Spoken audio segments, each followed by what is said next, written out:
If I got Jesus, I've got all that I could ever need. Take the world away. Kasih, kami punya Allah yang hidup. Kami punya Tuhan yang mulia.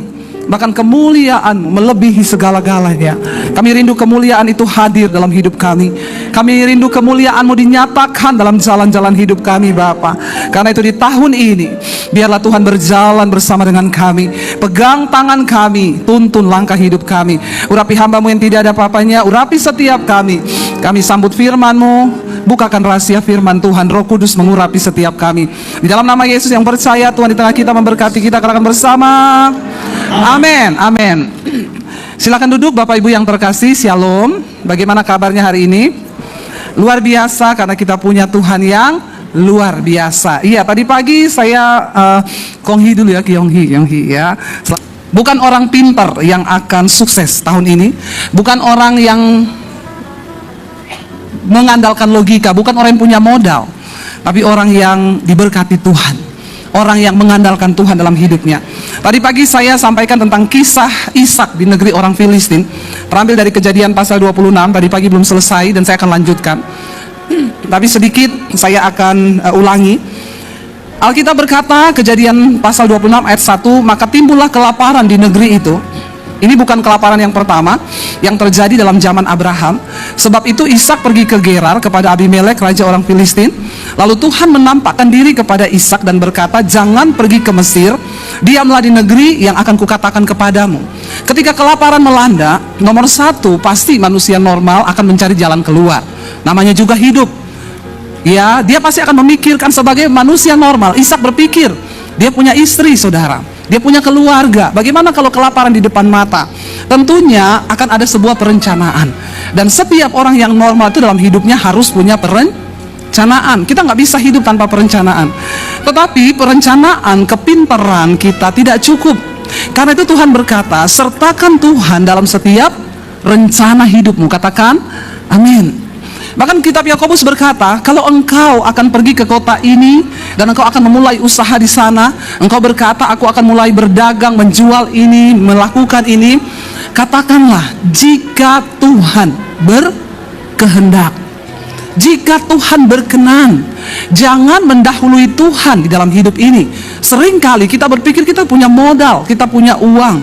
Oh, saya punya limbu, saya kenal ini pejabat, saya kenal ini, semua gampang, mudah. Diberkatilah orang yang mengandalkan Tuhan, yang menaruh harapannya hanya kepada Tuhan. Tapi terkutuklah orang yang mengandalkan manusia, yang mengandalkan kekuatannya sendiri. Ketika Ishak sudah membuat perencanaan, dia melangkah, itu normal, itu wajar, namanya juga manusia. Dia nggak mau mati bodoh di negeri itu dengan mati kelaparan. Alkitab berkata, Ishak melangkah keluar dari negerinya, dia menuju kepada orang Filistin, negerinya orang Filistin, raja orang Filistin. Dan akhirnya saudara, dia akan pergi ke Mesir, tapi Tuhan mencegahnya di tengah jalan dan berkata, janganlah pergi ke Mesir, diamlah di negeri yang akan kukatakan kepadamu. Ishak nggak ngomong gini, saya sudah punya perencanaan, sorry ya, aku sudah bikin ini untuk bisnisku, sudah begitu matang. Bagi bapak-bapak hari ini, jangan hanya andalkan kepandaianmu.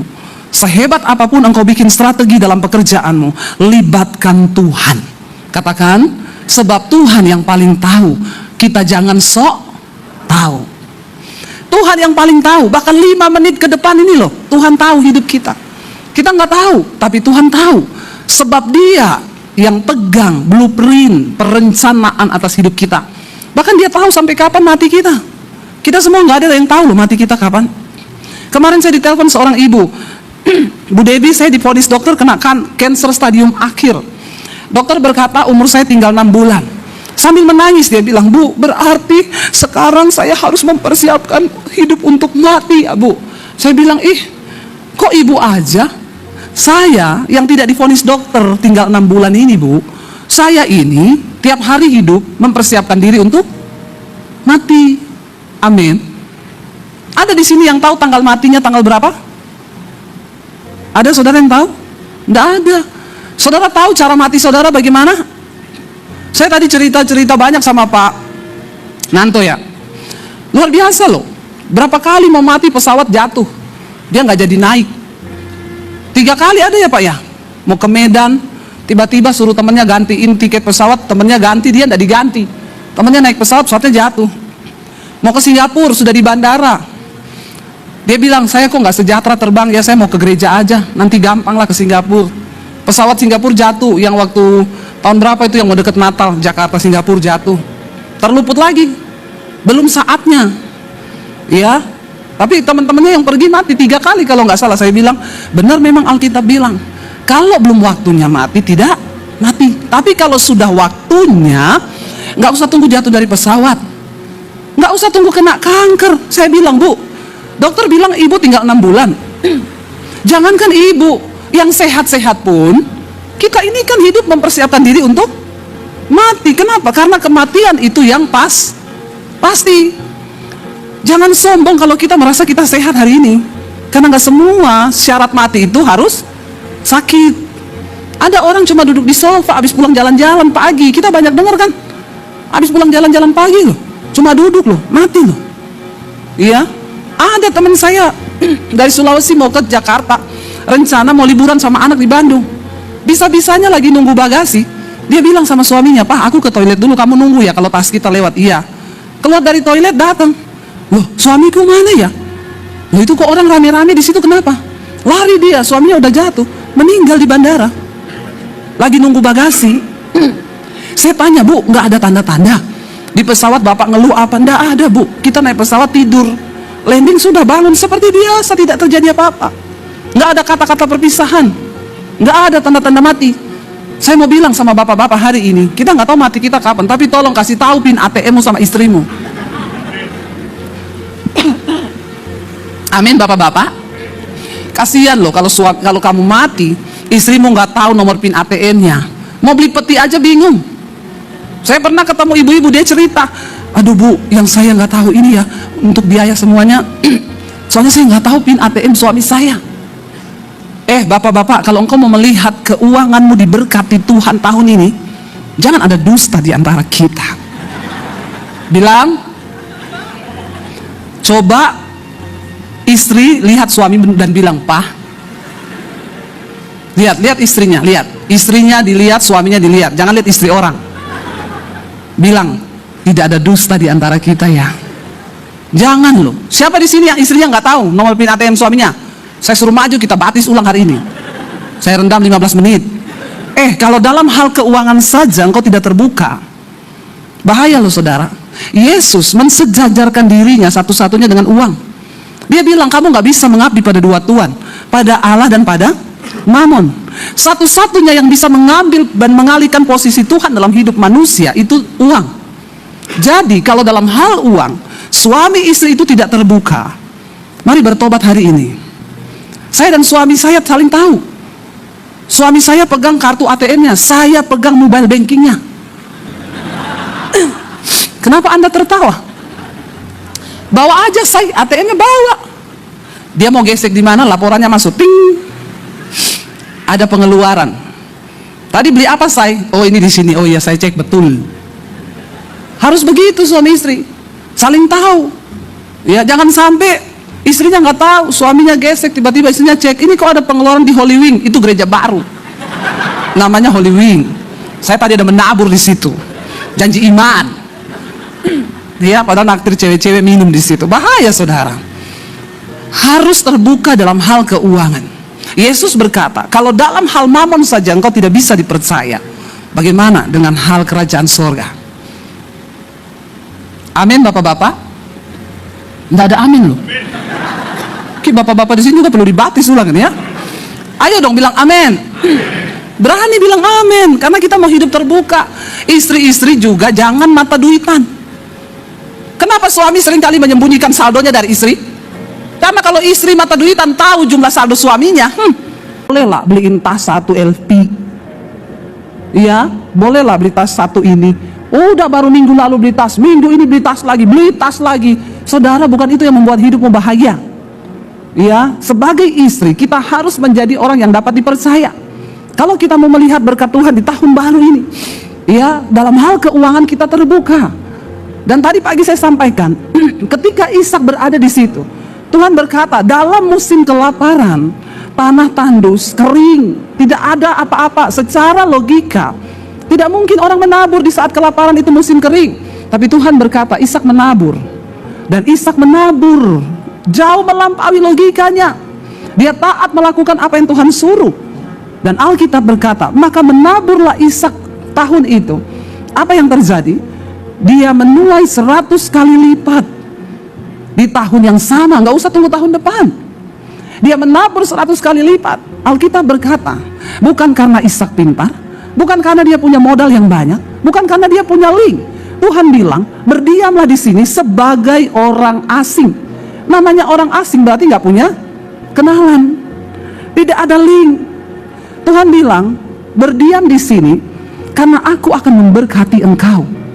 Sebab aku telah berjanji kepada Abraham ayahmu, aku akan memberkati engkau dengan segala kelimpahan. Bahkan dari keturunanmu, bangsa-bangsa akan mendapat berkat. Imani itu. Janji itu Tuhan ucapkan bukan cuma bagi Abraham, Ishak, dan Yakub, tapi bagi kita keturunannya. Amin, saudara. Ayo tanggalkan logika kita, mulai percaya pada Tuhan.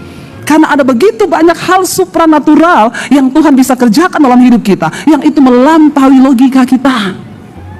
Alkitab nggak berkata, lalu Ishak diberkati. Lihat, perhatikan ayat yang ketiga. Ishak tidak bilang, Tuhan saya sudah punya rencana loh, aku mau ke Mesir, aku mau gini. No, dia taat.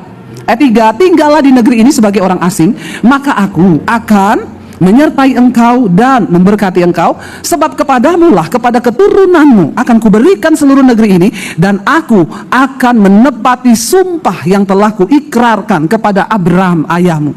Saudara, kalau hari ini engkau pengen dan engkau berkata, Tuhan, aku ingin tahun ini hidupku lebih baik.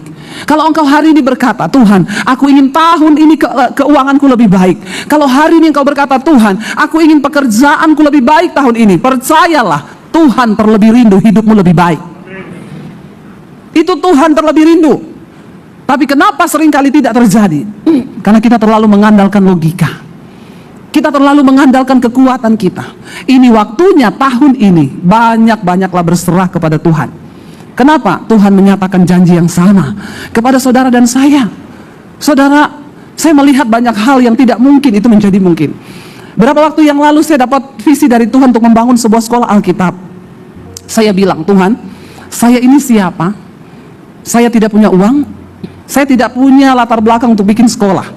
Sebuah kerinduan muncul di hati saya, karena setiap bulan saya adakan pelayanan seminar hamba-hamba Tuhan di desa. Saya melihat, saudara, ya, Indonesia ini harus dimenangkan dan diselamatkan bagi kerajaan Allah.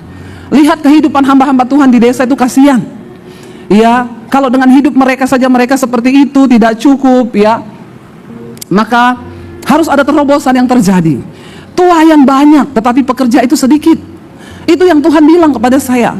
Bikin sekolah misi 6 bulan, sekolahkan orang-orang dari desa yang tidak punya uang gratis, lalu kembalikan mereka ke desanya untuk menyelamatkan dan membangun kerajaan Allah di sana.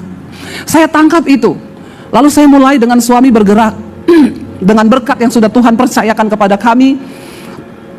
Ayo kita cari tanah di daerah Jawa Tengah. Kalau saya pelayanan ke Surabaya, kami naik mobil sengaja untuk mampir daerah Karanganyar, daerah Solo. Kita cari tanah, itu daerah dingin, supaya nggak pakai AC, dan juga pendeta itu lebih cocok kalau dididik di desa. Kalau di kota nanti jadi hedon, mainnya ke Tunjungan Plaza. Kalau di desa nggak bisa dia nge-mall, benar-benar ditekan kedagingannya, melatih diri. Kami cari-cari dapat tanah, harganya cocok, izinnya susah. Dapat tanah izin gampang, harganya mahal. Saya itu keliling terus sampai minta tolong orang-orang, tolong ya cariin, tapi cari-cari nggak ketemu. Akhirnya saya bilang sama suami, kita berserahlah. Kalau ini proyek Tuhan, maka Tuhan yang akan bekerja. Tiba-tiba ada jemaat Mesbah Doa dari Semarang bilang, Bu, saya punya tanah Bu, 4.500. Saya dengar ibu mau bikin sekolah. Tapi di daerah Semarang Bu, di Bandungan. Tapi itu daerah dingin juga Bu, banyak villa-villa. Kalau ibu lihat cocok, coba datang dulu. Saya dan suami ke sana lihat, cocok. Di depan itu ada rumah retreat, di sampingnya rumah panti jompo Katolik. Izinnya juga gampang. Ya udah Pak, saya cocok banget Pak. Gimana nih? Ya udah kita ke notaris. Tanda tangan ibu pinjem, ya. Lalu notaris, Tuhan kirim pemborongnya gratis, Tuhan kirim insinyur yang gambar gratis. Saya bilang, Tuhan, saya sudah siapin uang untuk beli tanah. Simpen uangmu. Saudara tahu kemarin saya peletakan batu pertama. Saya nangis mencucurkan air mata. Tuhan tuh ngomong, aku gak cari orang yang punya uang. Aku cari orang yang punya iman. Karena hanya dengan iman, proyek-proyekku yang besar di bumi ini itu bisa terwujud. Iman itu menciptakan yang tidak ada itu menjadi ada. Tapi seringkali kita tidak mengalami. Kenapa? Karena kita malas pakai iman. Tuhan tidak kelihatan, tapi penggadaian kelihatan, Bu. Apalagi tulisannya menyelesaikan masalah tanpa pret. Saudara tidak bayar cicilan, dilelang barang, jadi masalah malah. Ayo harapkan Tuhan, memang berat, tapi ini waktunya kita praktekkan iman. Sayang saudara, janji Tuhan itu diucapkan bagi semua orang. Kepada Ishak, aku akan memberkati engkau tinggal di sini sebagai orang asing. Tidak mudah, nggak punya kenalan. Cukup engkau punya Tuhan. Apa yang terjadi? Akhirnya Ishak menabur. Ayat 12 dikatakan di sana, maka menaburlah Ishak di tanah itu, dan dalam tahun kapan? Tahun itu juga ia mendapat hasil berapa? 100 kali lipat, sebab ia pintar. Dikatakan begitu? No. Sebab Ishak punya banyak link? Enggak. Sebab Ishak punya modal yang besar? Juga tidak. Sebab ia apa? Diberkati Tuhan. Orang itu kalau diberkati dan disertai Tuhan akan berbeda, saudara. Bukan soal engkau punya link. Tadi pagi saya saksikan seorang ibu yang buka pom bensin di daerah Ambon. Bukan karena punya modal, tidak punya modal, tidak punya link. Tidak ada yang dia harapkan. Hanya sebuah kerinduan yang dia sampaikan kepada Tuhan untuk menjadi berkat. Tuhan buka jalan. Sekarang pom bensinnya beberapa. Dia punya dermaga sendiri di sana. Apa yang tidak mungkin itu menjadi mungkin. Saudara, Alkitab berkata, apa yang engkau lihat hari ini di alam semesta itu terjadi karena iman. Itu yang kita lihat sekarang itu adalah dari iman. Makanya iman itu dasar dari segala sesuatu yang kita harapkan dan bukti dari segala sesuatu yang belum kita lihat. Saya mau lanjutkan, saudara. Dikatakan di sana Ishak menabur di tanah kering yang secara logika tidak masuk akal. Kalau saudara mau melihat penyertaan Tuhan di tahun nomor 1, andalkan Tuhan. Nomor 2, banyak-banyaklah tolong ngomongnya yang rela. Saudara harus banyak nggak usah emosi. Menabur lagi. Biasa pendeta ngomongnya uang. Penting kita ngomong soal uang. Saya tidak punya kepentingan dengan saudara. Saya juga tidak punya kepentingan dengan gereja ini. Tapi Yesus mensejajarkan dirinya dengan mamon tadi yang saya bilang. Kalau engkau tidak dapat dipercaya dalam hal mamon, maka dalam segala hal juga Tuhan tidak mungkin bisa mempercayakan engkau. Kurang-kurangi kepentingan diri. Nggak usah beli tas mahal tiap bulan. Lihat orang yang berkesusahan di sekelilingmu. Lihat orang-orang yang membutuhkan. Karena engkau kaya atau tidak di mata Tuhan tidak tergantung dari merek yang kau pakai. Itu cuma di mata manusia. Kalau engkau menaburnya cuma seujung kuku, engkau pakai tas Hermes yang harganya ratusan juta atau miliar, pret di hadapan Tuhan. Bilang amin. Saya nggak punya kepentingan dengan hidup saudara, tapi saya punya kepentingan dengan kebenaran firman Tuhan. Sering kali orang bergaya pakai yang mahal, iya, pakai yang bermerek. Saya suka ada lagu yang lagi viral sekarang di TikTok.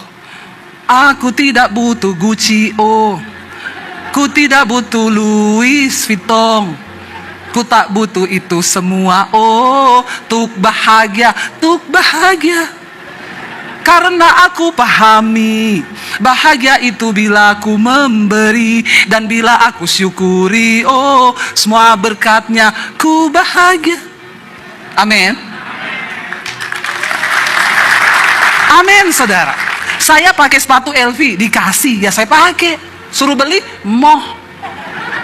beli sepatu 18 juta ngapain? Kita kasih ke desa sudah jadi satu pastori itu. Betul nggak? Bukan itu yang bisa bikin kita bahagia. Ibu-ibu dengar ya, kau bergaya-gaya pakai begini, kau pikir harga dirimu naik? Pret. Bukan barang mewah yang membuat engkau bisa bahagia. Tapi ketika engkau mampu menjadi berkat hidupmu, ketika engkau mampu melihat sekelilingmu, itu kebahagiaanmu. Kita menabur, saudara. Saya menabur buat pendeta-pendeta di desa. Mungkin sebulan hanya 2,5 juta setiap orang. Tapi dia bilang, ibu, puji Tuhan, Anak saya sudah selesai kuliah dari uang yang setiap bulan ibu beri. Berat bagi saya, Bu. Tolong, Bu, ini yang satu sudah selesai kuliah, jangan hentikan karena ada satu lagi yang akan kuliah. Yes. Iya kan? Bagi kita uang 2,5 juta beli satu tas. Ya. Uang 65 juta itu berarti, saudara, untuk menyelesaikan kuliah anak-anak pendeta di desa. Ayo, kalau engkau mau melihat Tuhan percayakan keuangan bagimu, lihat sekelilingmu. Menabur. Engkau memiutangi Tuhan. Ya, engkau pakai tas mahal itu. Sorry, tidak menggerakkan hati Tuhan. Kesombonganmu semakin dipicu. Saya hari ini bisa beli tas 100 juta, bisa banget. Saya sekarang YouTuber. Amin ya Pak ya? Amin, tahu itu. Tapi saya nggak lakukan itu. Saya tidak lakukan itu. Pernah sekali hampir tergoda, saya beli tas LV 65 juta. Tapi Roh Kudus bicara di hati. Itu jadi satu pastori loh di desa. Saya nggak jadi, Mas, nggak jadi, saya balikin, Mas. Kenapa, Bu? Nak, aku tawanan roh. Maaf saudara, engkau gaya-gayaan. Ya, sok pakai yang bermerek. Kalau taburanmu tidak lebih besar dari gaya hidupmu, engkau miskin di hadapan Tuhan. Dan Tuhan gak mungkin percayakan hal besar. Gak mungkin. Saya melihat Tuhan cukupkan segalanya. Saya sudah siapin uang untuk beli tanah. Tuhan bilang gak usah simpan untuk yang lain. Saya di WA orang, Bu, nanti ya saya dari pabrik kasur. Kalau udah jadi, nanti saya sumbang kasur ya untuk sekolah Alkitab. Ibu, saya tukang taman. Nanti kalau sudah jadi, saya bikin taman apotik hidup untuk pendeta-pendeta di situ. Saya mau ajarin pendeta beternak ikan, beternak ayam, supaya mereka nggak kelaparan di desa. Karena setelah pandemi kemarin, banyak pendeta yang mau mundur dari panggilan. Mereka bilang, kami mau makan apa, Bu? Kami nggak punya apa-apa. Jadi itu yang menjadi beban di hati saya. Agar mereka diajari, bisa nanam sayur. Setidaknya untuk dirinya sendiri. Dia sudah tidak lagi menyusahkan atau berharap dari pinjam-pinjam uang ke orang. Setiap bulan kami seminar hamba-hamba Tuhan, saya tekankan kepada pendeta-pendeta, kalau engkau tidak percaya kepada Tuhan yang hidup, jangan kau melayani Tuhan. Percuma.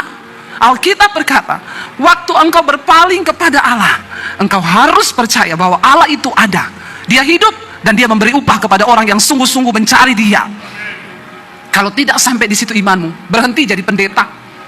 Saya bilang itu kepada pendeta di desa. Dan jangan engkau punya muka celengan babi yang berharap ketemu orang kaya dikasih duit. Engkau punya Tuhan yang hidup. Orang-orang yang bahkan tidak kita sangka bisa Tuhan pakai. Karena kita berharap kepada Tuhan. Kita nggak perlu cari muka sama manusia. Kita nggak perlu cari muka sama orang kaya. Tuhanlah yang mendukung kehidupan kita, bukan manusia. Karena Alkitab berkata, terkutuk orang yang mengandalkan manusia. Saudara, ayo kita masuki tahun ini dengan iman yang benar kepada Tuhan. Amin. Mari kita hidup menurut kehendak Tuhan. Di luar logika, Ishak menabur di tanah yang pecah-pecah, kering, kelaparan. Tidak ada hasil tanah. Tetapi ketika Tuhan berkata, menabur. Dia menabur. Ya, sorry saudara. Saya mengucapkan firman itu dengan menghayati soalnya. Jadi nggak tahan air mata saya itu ya. Tuhan itu selalu berkata kepada bangsa Israel, Allah yang engkau sembah itu Allah yang hidup. Aku ini Tuhan yang hidup. Kenapa berulang kali Tuhan tekankan itu kepada bangsa Israel? Sebab bangsa itu seringkali nggak percaya kepada Tuhan. Di mulut mereka berkata percaya. Kita kalau nyanyi di gereja hebat saudara, ya, wah. Tetapi seringkali, ya, hati kita itu tidak ada pada Tuhan. Waktu menghadapi masalah, kita lupa bahwa Tuhan itu hidup dan dia mampu melakukan hal-hal yang supranatural. Oke saudara, saya tidak akan membahas itu lagi. Lalu Alkitab berkata, ya, ayat yang ke-13, coba kita baca. Dan orang itu menjadi apa? Kaya, bahkan kian lama kian kaya, sehingga ia menjadi sangat kaya. Ia mempunyai kumpulan kambing domba dan lembu sapi serta banyak anak buah. Sehingga orang Filistin itu cemburu. Orang itu loh, disertai Tuhan, tetap aja ada yang sirik. Inilah hidup. Kita susah diomongin. Kita diberkati juga ada yang omongin. Jadi sudahlah saudara, jalani saja hidup ini. Ya, ketika Ishak menjadi kaya, ada orang yang cemburu. Seringkali yang cemburu sama kita bukan orang jauh, keluarga sendiri, teman sendiri. Itu sudah ada di dalam Alkitab. Jadi biasalah saudara, kita diomongin, kita diginiin, ya udah biar aja. Waktu engkau susah, seringkali orang gak mau lihat. Tapi ketika engkau sukses, banyak orang mendekati dengan motivasi yang berbeda. Bahkan ada yang ingin menjatuhkanmu. Alkitab berkata, akhirnya orang Filistin itu melihat, kok dia mulai kaya ya? Sehingga orang Filistin itu cemburu kepadanya. Maka segala sumur yang digali dalam zaman Abraham ayahnya oleh hamba-hamba ayahnya itu ditutup oleh orang Filistin dan ditimbun dengan tanah. Pada zaman itu sumur merupakan harta yang sangat berharga. Kenapa? Di tengah padang pasir, di tengah gurun, tanah yang kering, maka sumur yang ada air itu akan menghidupi ternak, akan mengairi semua hasil tanah. Lalu Alkitab berkata, sumber satu-satunya yang Ishak punya dari peninggalan papahnya itu ditutup. Waktu engkau diberkati, seringkali banyak orang ingin menutup berkat itu. Tapi saya mau bilang, kalau berkat itu datang dari Tuhan, tidak ada satupun yang bisa menutupnya. Tidak ada satu orang pun yang bisa menutup berkat yang dari Tuhan. Makanya jadilah orang yang diberkati Tuhan. Mereka berpikir dengan mereka tutup sumurnya Ishak, setelah ini miskin lu. Tapi Alkitab berkata, bila kau yang membuka pintu, tak ada satupun dapat menutupnya. Bila kau yang mengangkat aku, tiada yang dapat merendahkanku. Katakan amin. Tahun ini jadilah orang yang berkenan di mata Tuhan. Sebab berkat Tuhan gak bisa diutak-atik oleh musuh. Mau dengan cara apa orang merendahkan, menutup sumber berkatmu. Sumur, bicara tentang sumber berkat. Mungkin ketika usahamu diberkati, orang akan depak engkau dari kanan kiri, berusaha untuk menjatuhkan karena dia cemburu akan hidupmu. Tetaplah menjadi orang yang diberkati Tuhan. Saudara lihat, ditutup semua sumurnya. Karena mereka tahu inilah sumber sampai dia diberkati. Mereka menutup semua sumur yang digali dari zaman Abraham ayahnya oleh hamba-hamba ayahnya itu ditutup oleh orang Filistin dan ditimbun dengan tanah. Lalu kata Abimelek kepada Ishak, raja orang Filistin, pergilah dari tengah-tengah kami, sebab engkau telah menjadi jauh lebih berkuasa daripada kami. Jadi pergilah Ishak dari situ dan berkemahlah ia di lembah Gerar, dan ia menetap di situ. Saudara, kalau engkau sudah membangun satu usaha, lalu usaha itu diberkati Tuhan itu, dan tiba-tiba orang suruh engkau pergi dari situ, kira-kira respon saudara apa? Seringkali kita akan berkata, enggak bisa loh, ini tempat aku diberkati loh. Kamu nggak bisa gitu aja dong. Ayo kita pakai kekuatan. Berani saya, mau apa? Bunuh-bunuhan? Ayo kita mau apa? Tuntut-tuntutan? Mari kita tuntut siapa yang menang di pengadilan. Waktu engkau memakai kekuatanmu, maka itu artinya engkau melepaskan tangan Tuhan dari hidupmu. Katakan amin saudara. Jangan pakai kekuatanmu, duduk di kaki Tuhan. Waktu orang berusaha merendahkanmu, waktu orang berusaha untuk menutup jalanmu, duduk di kaki Tuhan. Saat itu engkau mengangkat tangan kepada Tuhan, maka dia yang akan turun tangan. Jangan dengan kekuatan engkau capek, engkau stres. Ada banyak hal di hidup ini yang tidak bisa engkau selesaikan dengan kekuatan hukum. Ada banyak hal dalam hidup ini yang tidak bisa engkau selesaikan dengan link-link orang hebatmu. Engkau perlu Tuhan yang menyelesaikannya bagimu. Katakan amin. Sebab dia yang lebih tahu hidup kita. Seringkali yang harus kita lakukan itu cuma duduk di kaki Tuhan, minta petunjuk dari Tuhan. Itu artinya engkau menomorsatukan Tuhan di dalam hidupmu. Tapi waktu engkau pakai kekuatanmu, Tuhan bilang silakan, engkau masih kuat, selesaikan sendiri. Dan aku tarik tanganku atas hidupmu. Ishak tidak melawan. Dia nggak ngomong, aku sudah bangun usaha loh di tempat ini, apa hakmu tutup tanah sumur ayahku? No, dia diam. Dia pergi meninggalkan daerah itu ketika diusir oleh raja orang Filistin. Tadinya Abimelek berkata, siapapun yang mengganggu Ishak dan istrinya, maka dia akan dihukum mati. Tadinya Abimelek berkata begitu kepada semua orang Filistin. Tetapi ternyata kecemburuan itu bisa bikin orang jadi jahat. Waktu engkau cemburu dengan pelayanan orang lain, engkau bisa jadi jahat. Waktu engkau cemburu dengan pekerjaan orang lain, engkau bisa jadi jahat. menaklukkan rasa iri hatimu, saudara. Waktu engkau lihat keluargamu diberkati dan engkau tidak, engkau bisa jadi jahat loh. Banyak orang-orang yang akhirnya memusuhi ketika kita diberkati karena rasa iri dan cemburu. Itu roh akhir zaman, sirik namanya. Susah lihat orang senang, senang lihat orang susah. Jauh itu dari hidup kita, saudara. Ya, kalau orang lain pelayanannya diberkati, bersyukur. Lihatlah, wow, Tuhan dahsyat ya. Kalau engkau lihat temanmu diberkati dalam bisnis, bersyukur, wow, Tuhan ajaib ya atas hidupnya. Kenapa ya dia bisa jadi begitu? Aku mau belajar. Itu orang yang rendah hati. Jangan engkau cari cara untuk menjatuhkan orang, engkau jahat di mata Tuhan. Tapi kalau orang itu diberkati Tuhan, engkau gak perlu takut. Dia pergi, Ishak itu dengan rendah hati menerima. Gak ada satupun dikatakan lalu Ishak berperang, dia udah banyak anak buah juga. Jadi pergilah Ishak dari situ dan berkemalah ia di lembah Gerar dan menetaplah ia di sana. Tuhan itu sangat suka dengan orang yang rendah hati. Tapi Alkitab berkata ia menentang orang yang sombong. Orang itu kalau sombong, dia menjadikan dirinya musuh Tuhan. Lah saudara, orang bermusuhan sama Tuhan, apa bisa menang? Yang ada hidupmu sial di dunia karena engkau bermusuhan dengan Tuhan. Orang sombong itu orang ditentang oleh Tuhan. Tuhan menentang orang-orang yang sombong. Kita bermusuhan dengan Allah waktu kita itu sombong. Mari kita menjadi orang yang rendah hati. Diam aja, difitnah diam, mau dijatuhkan diam, duduk di kaki Tuhan. Ya, duduk di kaki Tuhan. Saya pelayanan di Amerika, ada orang yang WA ke Amerika, Pak, kenapa engkau suruh Debbie Basir pelayan di sana? Itu suaminya dulu curi keyboard di gereja saya. Itu fitnahan yang sangat jahat, karena suami saya nggak pernah curi keyboard di gereja manapun. Saya dibacakan WA-nya, saudara. Saya tuh waktu itu marah besar. Dalam hati saya bilang, ini orang bisa kita tuntut loh. Kita minta itu WA, kita tuntut dia, ini pencemaran nama baik loh. Tapi Tuhan bilang, kalau engkau direndahkan, ya, dan aku izinkan itu, engkau mau apa? Nggak usah, rendahkan dirimu. Saya nangis dengan suami, kami bergandengan tangan. Kami berdoa bagi orang itu. Saya melepaskan berkat bagi orang itu. Sehebat apapun orang mau tutup pelayanan kita, pekerjaan kita, kalau Tuhan yang angkat kita tuh nggak bisa, saudara. Nggak bisa. Ya, saya baru pulang 5 minggu pelayanan di Amerika.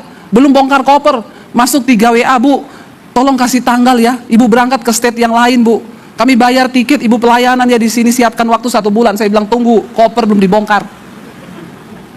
Sehebat apapun orang mau menjatuhkan, kalau Tuhan yang mengangkat, nggak bisa, saudara. Ya, Tuhan itu Tuhan yang hidup. Lalu Ishak pergi begitu aja, dia nggak ngelawan, dia pasrah.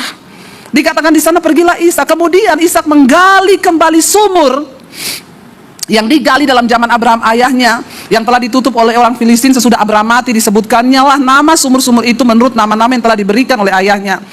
Ketika hamba-hamba Ishak menggali lembah itu, ini di tempat yang lain lagi, dulu ada bekas sumur papahnya juga di situ yang juga sudah ditutup, saudara. Tapi ini yang lain, ya, dikatakan ketika hamba-hamba Ishak menggali di lembah itu, kan dia sudah pergi tinggalkan tempat yang tadi orang Filistin, ini dia ke lembah Gerar. Mereka mendapati di situ mata air yang berbual-bual airnya, lebih dari sumur yang sudah menjadi sumbernya dia. Tuhan memberkati Ishak. Dimanapun engkau pergi, akan selalu ada sumur-sumur yang dibuka oleh Tuhan. Akan ada selalu. Ada yang bilang sama saya, Bu, saya ini usaha, Bu, saya kontrak 1 toko, Bu, ya. Ketika toko saya itu berhasil, orang yang punya toko itu naikin harga kontrakannya mahal sekali. Akhirnya saya nggak bisa, ya dia suruh, ya udah pindah aja kalau nggak mau di sini. Tapi kan tempat itu, Bu, itu tempat hoki saya. Saya bilang nggak ada tempat hoki. Bagi orang yang diberkati Tuhan, semua tempat hoki. Amin. Bukan tempat itu, orangnya ini yang diberkati Tuhan. Ibu pindah kemana aja berdoa, Tuhan tunjuk. Tempat itu juga akan diberkati Tuhan. Jangan engkau taruh imanmu pada tempat itu. Seringkali orang bilang ini tempat hoki. Saya cari rumah di Jakarta, Tuhan. Aku berdoa mau cari rumah tua aja, Tuhan. Tusuk sate yang banyak setan. Loh, itu kan paling dihindari oleh semua orang. Rumah tua saya minta, tusuk sate banyak setannya. Bener, saya dapat, saudara. Rumah itu 2 jejeran, pas ditusuk sate. Mau dimasukin bank nggak mau, Bu, nggak bisa. Lalu orang yang jual ngomong, Ibu kenapa rumah ini nggak laku-laku? Karena memang nggak bisa masuk bank nggak terima tusuk sate, Bu. Saya tanya sama orang bank, lu kenapa percaya tusuk sate sih? Bukan apa-apa Bu, kalau yang kredit nggak bisa bayar, kita nggak bisa jual rumah tusuk sate. Kan banyak orang percaya tusuk sate itu nggak bagus. Kalau saya percaya tusuk sate itu langsung berkat tuh masuk tanpa halangan. Amin. Lo bener, saya renov 2 rumah itu jadi rumah tinggal, sebelah jadi studio. Apa yang terjadi? Saya sial, saya semakin diberkati Tuhan. Bukan soal tempatnya, tapi soal orangnya yang diberkati Tuhan. Katakan, tepuk tangannya yang kenceng. Itu tanda Anda percaya. Bukan tempatnya, tolong ya saudara mulai hilangkan ya. Semua tempat, semua hari itu adalah diciptakan Tuhan. Saya beli apartemen di Jakarta, lantai 13. Angka mujur bagi saya, amin. Tidak ada angka sial, saudara. Yang sial itu nasibmu karena kau tidak bertobat. Amin. Lo hidupmu sial kalau kau hidup dalam dosa. Kalau kau diberkati Tuhan, mau engkau tinggal di lantai 13, nomor rumah 13, tusuk sate, banyak setannya, Tuhan ikut dalam hidupmu, engkau diberkati Tuhan. Jadi saya ini sudah menentang arus memang. Saya harus buktikan itu karena saya ini hamba Tuhan.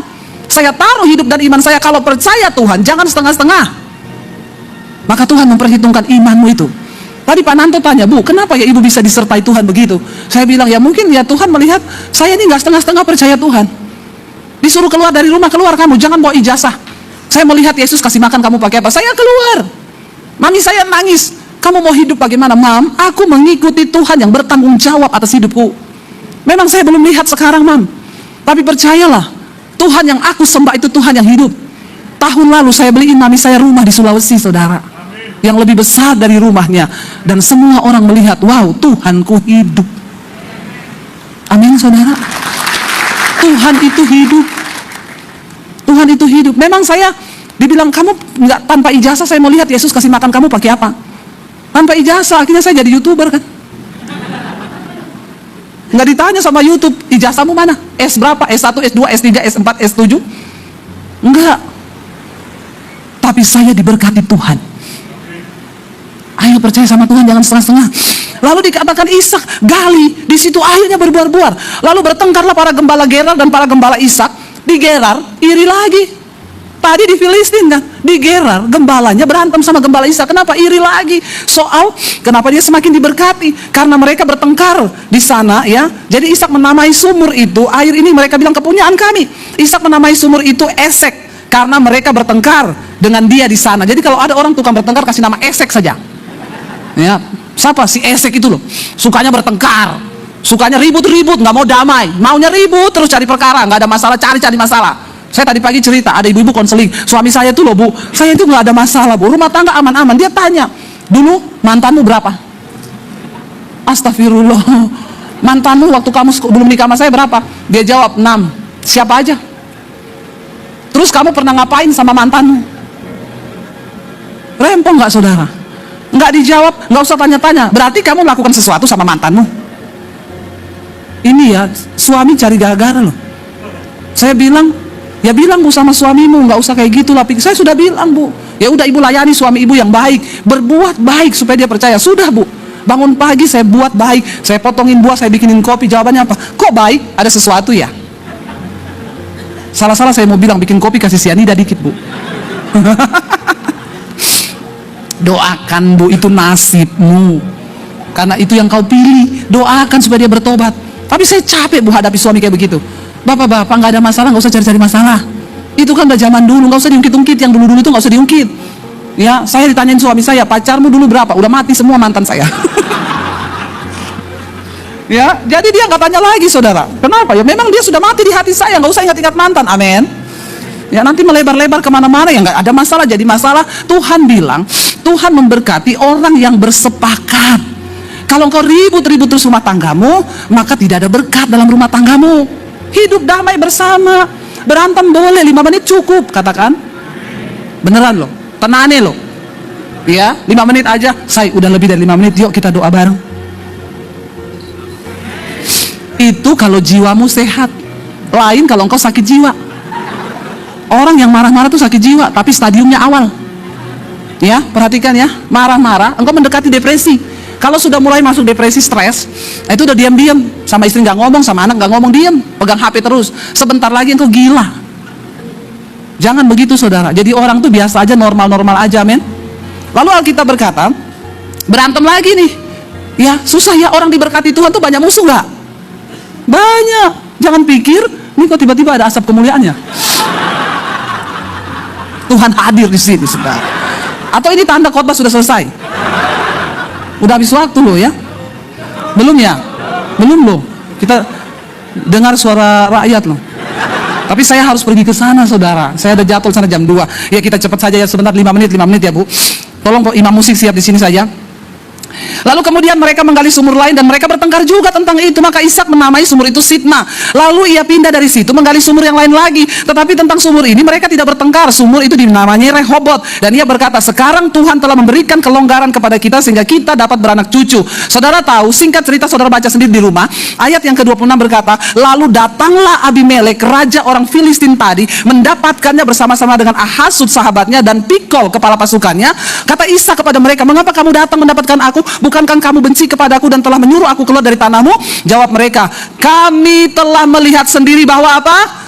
Tuhan menyertai engkau. Sebab itu kami berkata, baiklah kita mengadakan sumpah setia antara kami dan engkau, dan baiklah kami mengikat perjanjian dengan engkau, bahwa engkau tidak akan berbuat jahat kepada kami, seperti kami tidak akan mengganggu engkau, dan seperti kami semata-mata berbuat baik kepadamu, dan membiarkan engkau pergi dengan damai. Bukankah engkau sekarang yang diberkati Tuhan? Saudara percayalah, dalam hidup kita Tuhan mau orang melihat bahwa kita adalah orang-orang yang diberkati Tuhan. Biar orang keluar dari mulutnya berkata, engkau adalah orang yang diberkati Tuhan. Tahun ini adalah tahun berkat bagi saudara. Tapi satu syaratnya, tinggalkan dosa. Yang selingkuh-selingkuh tobat.